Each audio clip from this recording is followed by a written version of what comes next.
Alors, bonsoir les choupinous, bonsoir les choupinettes.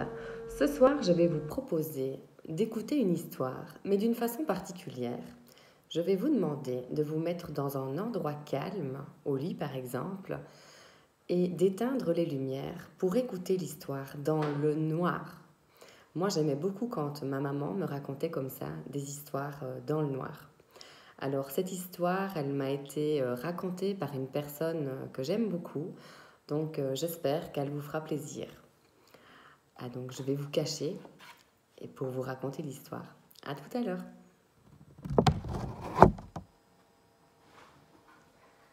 La jarre abîmée.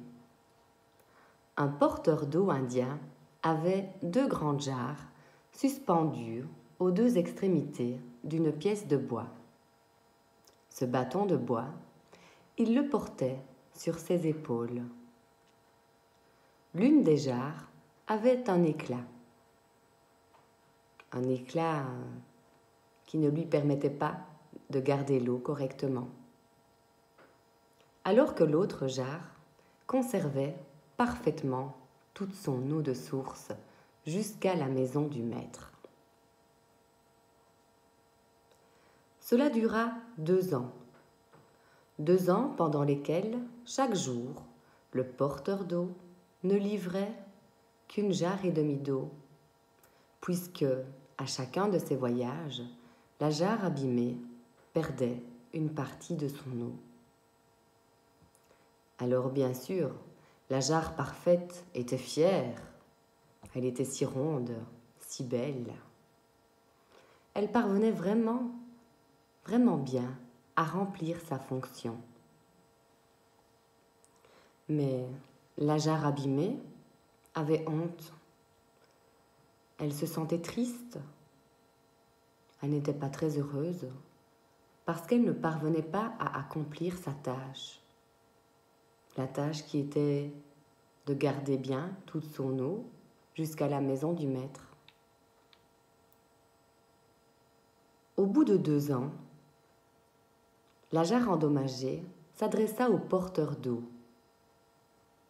à la source où il la remplissait. « Porteur d'eau, je me sens coupable. Je suis triste. Je te prie de m'excuser. » « Pourquoi ?» demanda le porteur d'eau. « De quoi as-tu honte?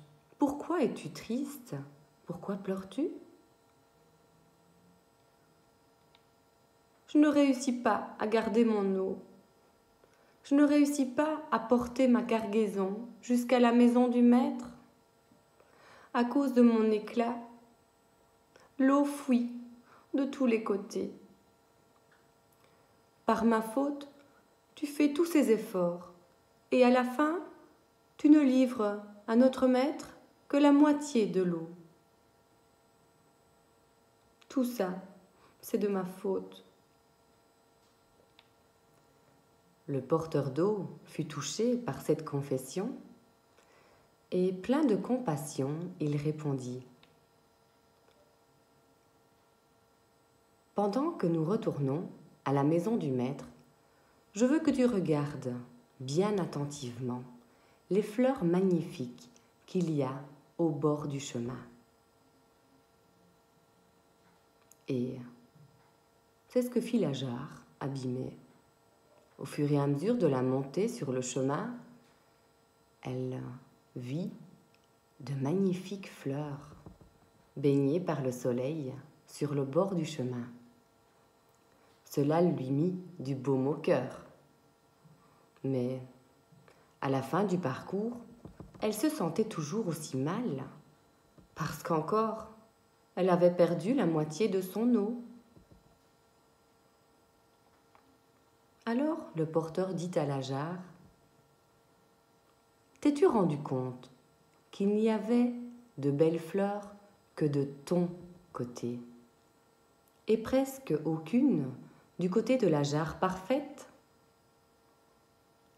Tu sais, j'ai toujours su que tu perdais de l'eau, et j'en ai profité. J'ai planté des semences de fleurs de ton côté du chemin. Et chaque jour, en montant le chemin, tu les as arrosés. Et pendant 2 ans, grâce à toi, j'ai pu cueillir des fleurs magnifiques qui ont décoré la table du maître. Tu sais, sans ton aide, je n'aurais jamais pu trouver des fleurs aussi fraîches et gracieuses pour décorer la table.